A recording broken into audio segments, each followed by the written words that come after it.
Bonjour les enfants, aujourd'hui sur ORTH, on va travailler sur l'utilisation des mots invariables et par la pratique.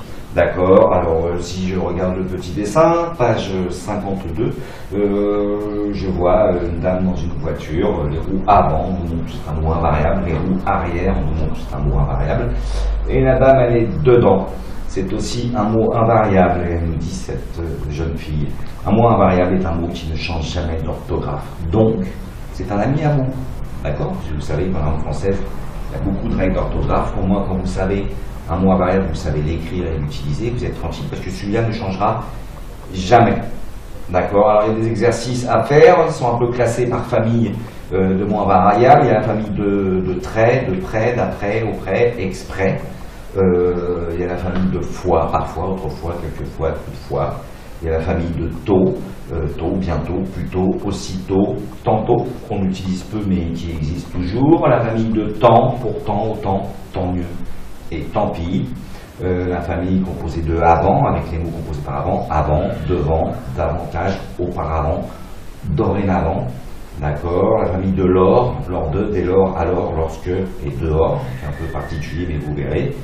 Et la famille de tous les adverbes qui finissent en ment, et les plus courants, ceux qu'on utilise le plus souvent. Ben, il y a souvent, comment, vraiment, tellement, seulement.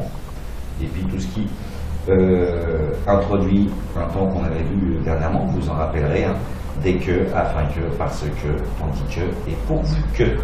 D'accord. Ces mots-là, il y en a d'autres, il y en a plein d'autres, des mots invariables. Déjà, si vous connaissez ceux-ci, que vous savez les utiliser à bon escient, c'est-à-dire les mettre au bon endroit dans les phrases, et vous savez les écrire, c'est un bon bagage, ça, c'est faut le garder dans sa tête, dans sa poche, et s'en servir. Un mot invariable permet de compléter une phrase, ou d'accrocher deux morceaux de phrase,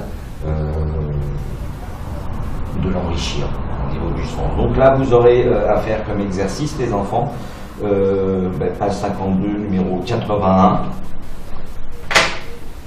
ORTH,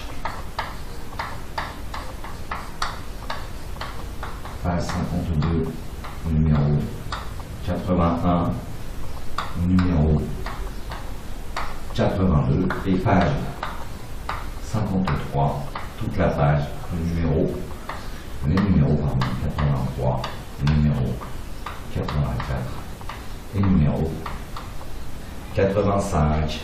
Et il faut que vous réécriviez les phrases en plaçant évidemment le bon mot invariable.